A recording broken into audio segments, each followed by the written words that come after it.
Hi there, welcome to the Upcycle Design Lab.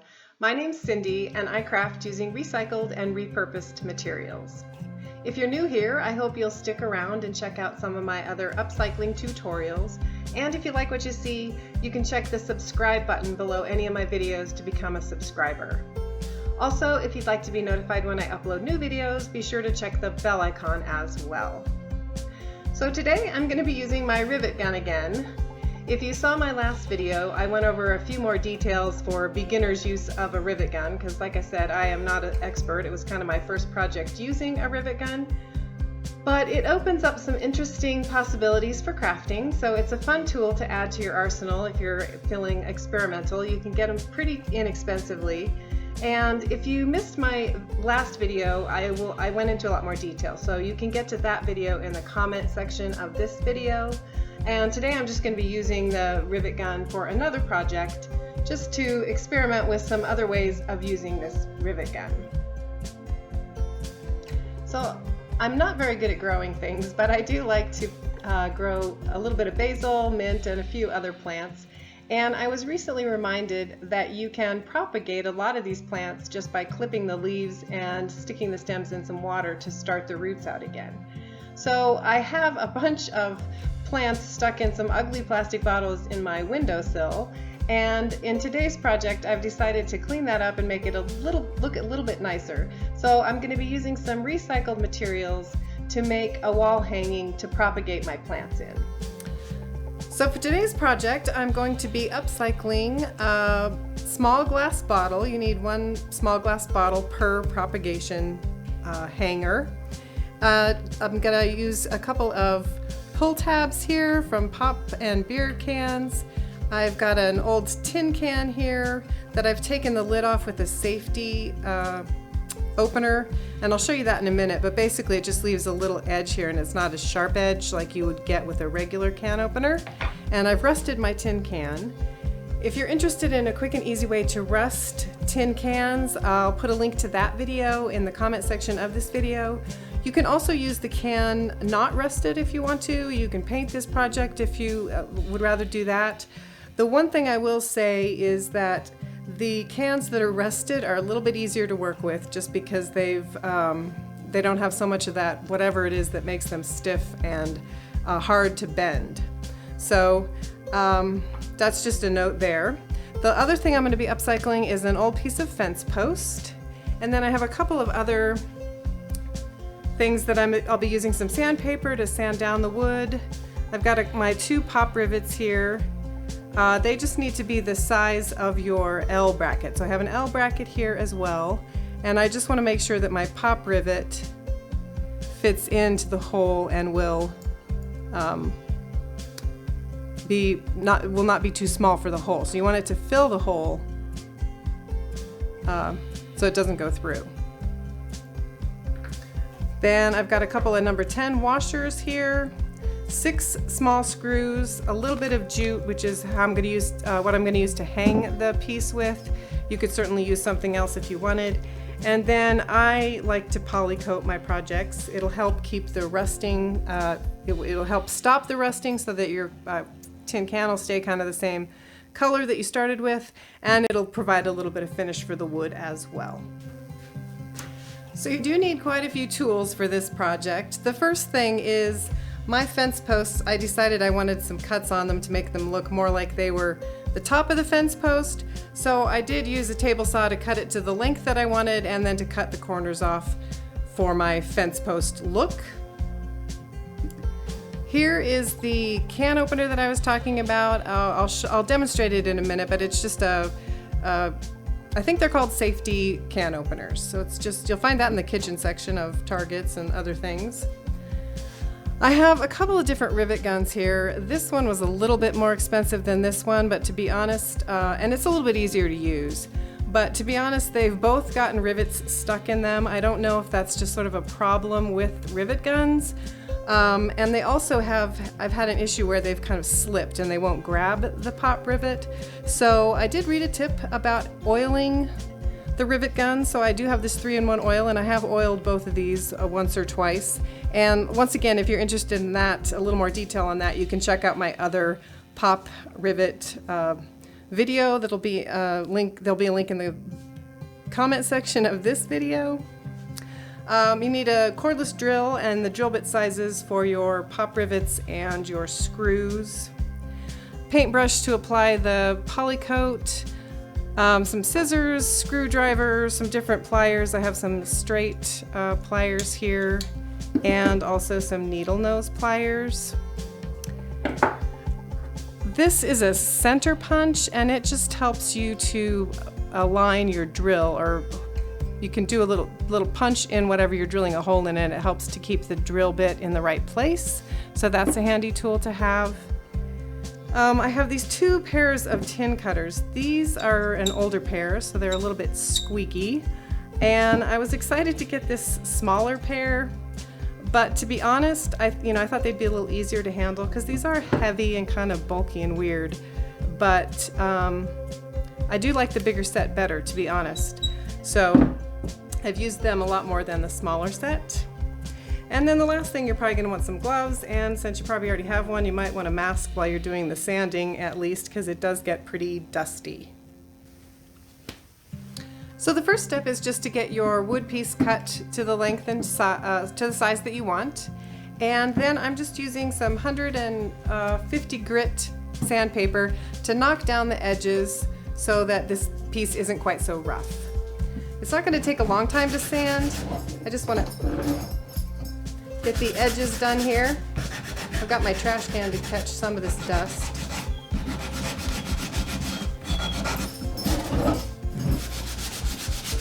So I'm just going to hit it quickly on both sides and all the edges just to get a slightly smoother finish. I want to keep it kind of rustic, but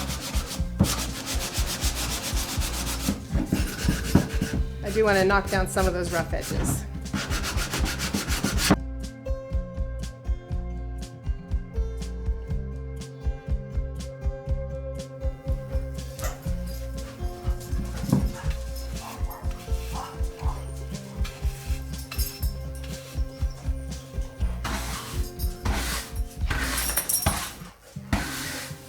Next step is to prepare the cans, and you're definitely going to want to wear gloves for this because you are going to get some rough or sharp edges.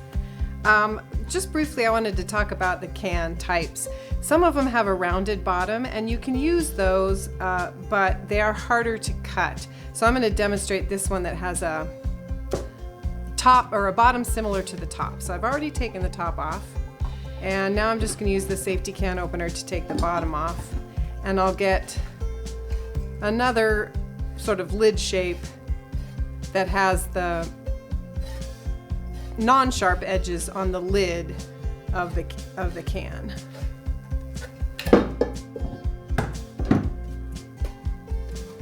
So there again, you can see that there's just a little lip on there.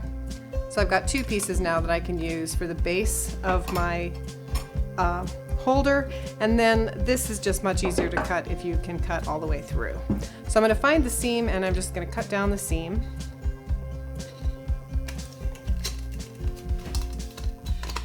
You do have to kind of bend the can a little bit to get your tip of the scissors in there.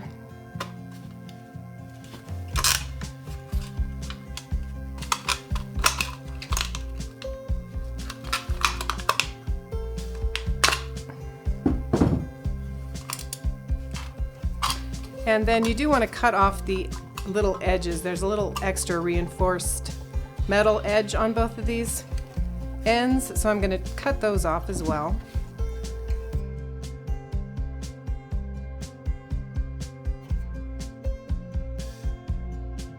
You can see it's pretty messy, but I'm going to throw this piece away, and I'll go ahead and trim off this other side.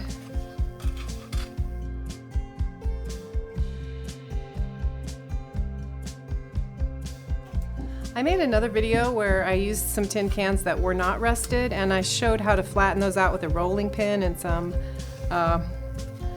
other, you kind of force it. But once these are rusted, they are easier to flatten out, and you can almost just do it by hand, especially if you've got them pretty well rusted.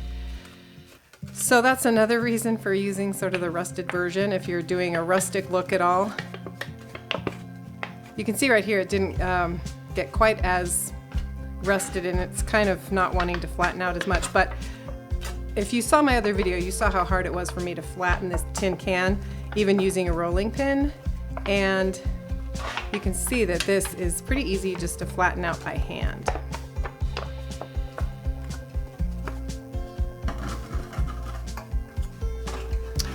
So for my propagation little station, I'm just going to have one bottle. So I need one little vase, which is I'm going to cut out of this piece. And I have a little template here that I cut out of cracker box. And I just want to flatten off one of the sides. So you need a lid that's big enough to hold your bottle, and then you need to be able to cut off a flat side so that you can put it up against the wood. So it doesn't have to be exactly this size, but you want to make sure that you can put the edge up against flat up against the wood, and that it will still have enough room to hold whatever bottle that you're using. So I'm just going to hold my template in place and cut off the back edge of my lid. Now I could use this one for another piece, but I'm just going to make one right now. The other thing I need is a strip of the tin can that is about 1.5 inches wide to start with, and then I'm just going to fold it. So you can make it however wide you want to. And these cans are pretty easy to cut because you can kind of follow along the ribbed edge just to get a straight line.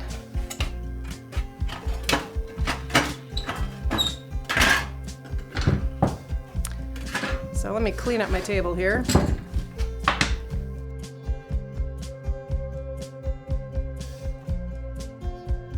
So this piece is ready to go, and this piece needs to be folded.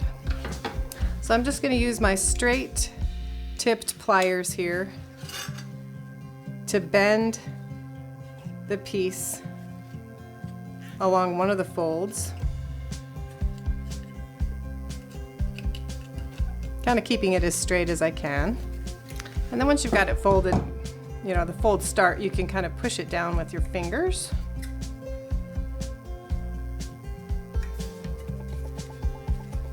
And I think this flat edge is a little too long, so I'm going to trim this down a little bit and then fold it again along this other crease here. So I'm going to have about a 1/2 inch wide piece when I'm done. But like I said, you could make it as wide as you wanted to.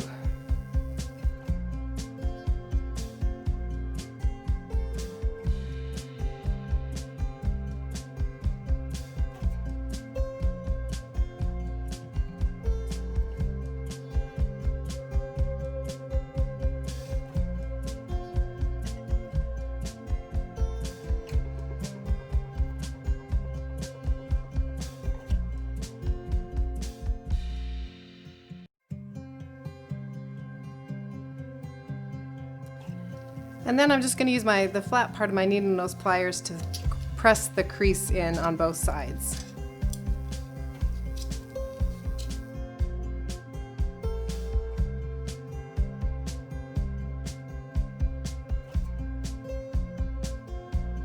So this little piece is going to be the strap that kind of holds the bottle in place, and then the bottle sits on the tin can lid.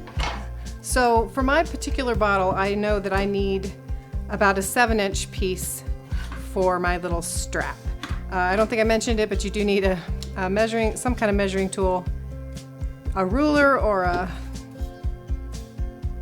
tape measure, just to cut your piece to the length that you want. So I'm just going to cut this to 7 inches.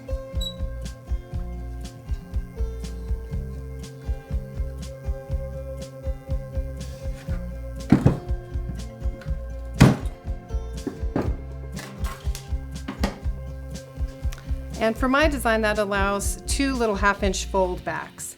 So I'm going to take my pliers again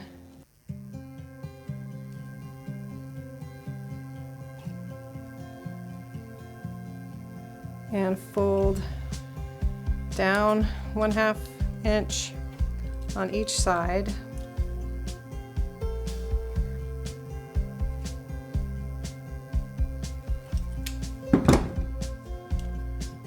I'm using these pliers just to make the bend, and then I'll use my needle nose pliers to kind of smash the fold in there a little better. And then I'm just going to fold the opposite direction.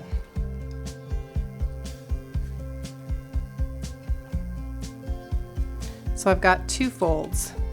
I've got a creased fold and another fold that I'm not going to crease.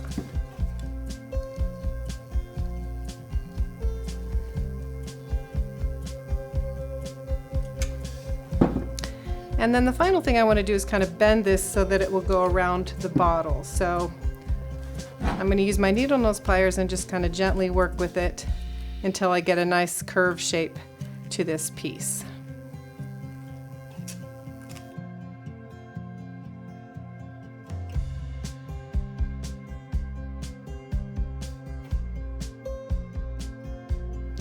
So you can see it kind of fits around the bottle, and then this part will screw into the wood to hold it on. These little pieces, these little tabs will screw into the wood. So the next step is we're going to prepare the little base piece for the pop rivets, because I need my little L bracket here. This, I'm using an 1.5" L bracket, so there's 2 screw holes in it, but obviously I can't attach the L bracket to the tin can lid with screws, so that's where the pop rivets come in, and then I can screw the bottom half of it into the wood. So I need to mark where I want my holes, and I'm using 3/16" pop rivets here, so because of the size of the hole of my bracket. But the first thing I want to do is just line up the L bracket, because I need to turn it around here. And I want this flush with the back edge here and centered on the can lid. And then I'm just going to use my center punch to mark where I want the 2 holes. So if you just push down on this until it pops, it'll mark where you can drill your holes.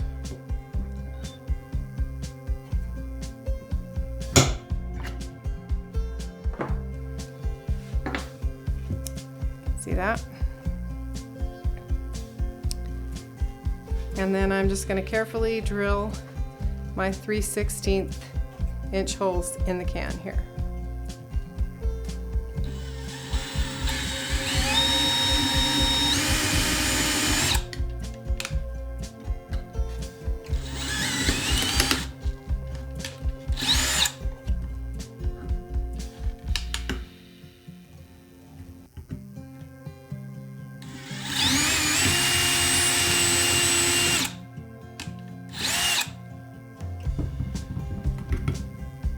So now I've got my holes ready to go. All right, so I gotta make sure that I have the right tip in my rivet gun. Most of them come with 4 different sizes. This is the biggest size, so it's gonna be a little harder to put through here. But this part here is the finished top of my rivet. So I want that to be on this side of the can, because this is where the bottle's going to sit. So I want that as flat as possible. And then this piece, this part here is going to attach my L bracket onto, or the 2 pieces together. So I just want to make sure I kind of have it lined up. Pieces pushed together. I put this tip in the rivet gun, and the bigger the rivet, the harder it is to pump, but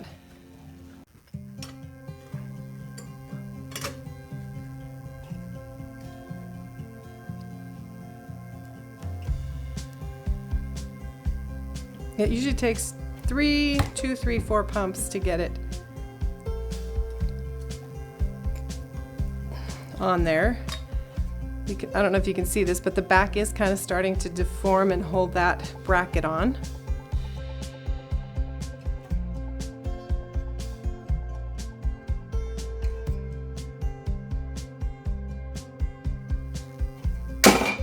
Oh, there we go. And then that end piece will pop out. So I'm just going to do that whole step again on the second hole.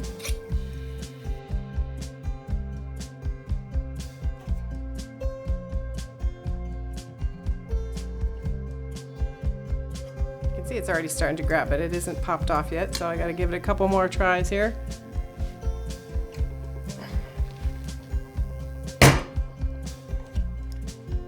And with these bigger rivets, it does help if you just brace the handle on a hard surface and push down.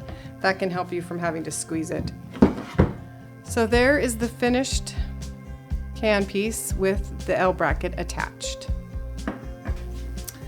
So this is one of the trickiest parts, but what I want to do is drill a small hole in my little tabs here so that I can put a screw through it to hold this piece to the wood. So the first thing I'm going to do is use my center punch again, just to punch a hole so the drill bit doesn't slip around.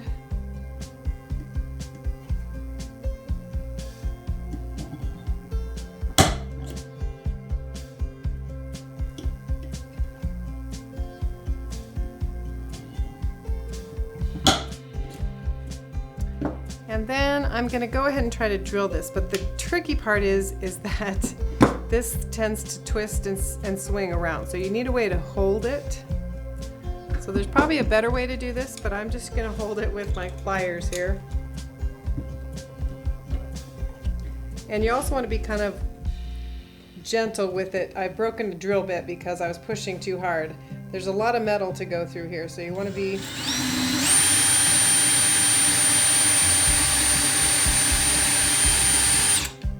patient and not push too hard.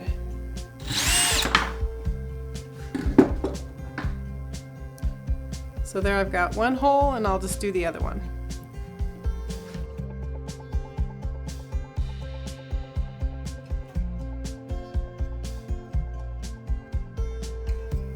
So I've got my pieces in place here, and I want to go ahead and use my center punch again to mark where I want the holes, and then I'll go ahead and drill them.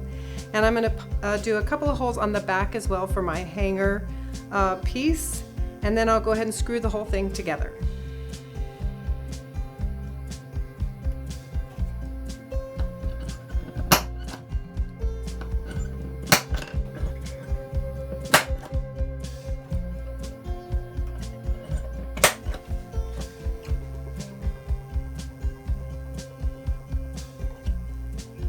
So for this part, I just want to drill part the way through so I can get the screw started.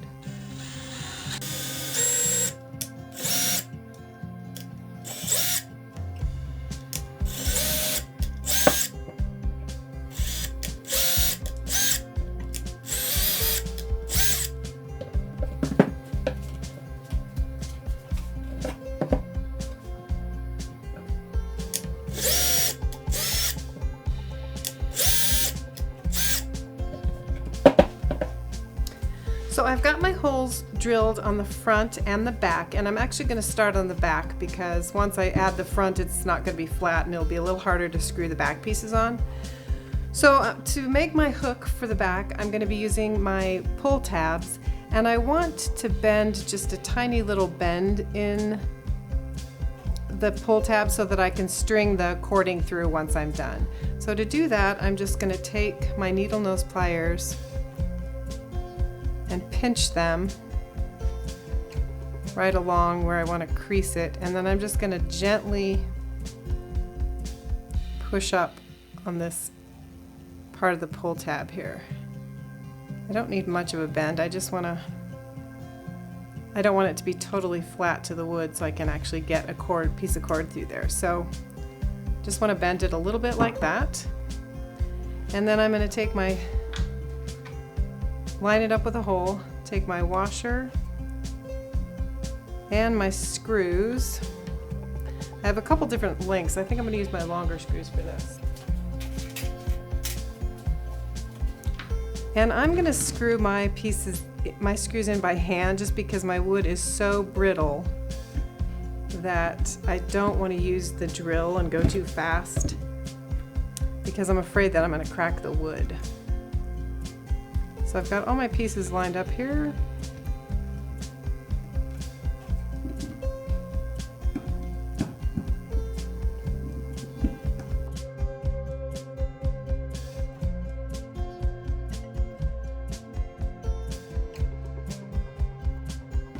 So I'll get these two pieces hooked on and then I'll flip it over.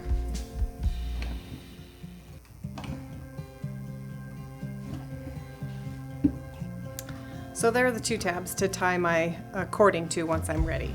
So I can flip it over and I'm going to put the other two pieces on now.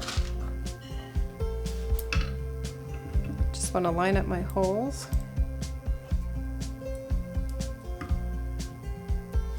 And screw these pieces in as well. So here again, I want to keep my piece from twisting and spinning, so I'm holding it with the needle nose pliers while I screw it in to the board.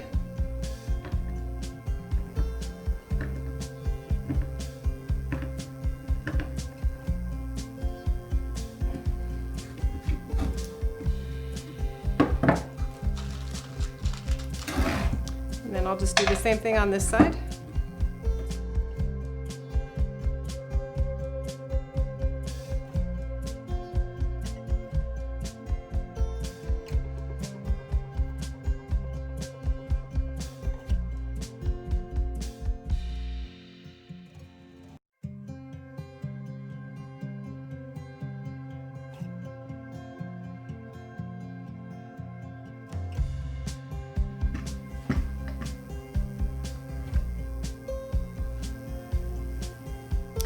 Alright, so the next step is to add the Minwax Polycrylic. I have a gloss finish, but you can get it in a matte finish as well. And I'm just going to use my brush to put it all over the metal and the wood. And once that's dry, I'll be ready to add my string, and I just need to wash the label off my bottle so that it'll be ready to go in there as well. And that will finish up the project. So if you've never worked with this polycrylic, it has sort of a milky kind of consistency or look to it, and it's pretty runny. You don't need very much. But like I said, it will kind of seal the wood and the metal so that the metal won't continue to rust. And it's going to give the wood it's going to give the whole thing a little bit of shine because I have the glossy finish.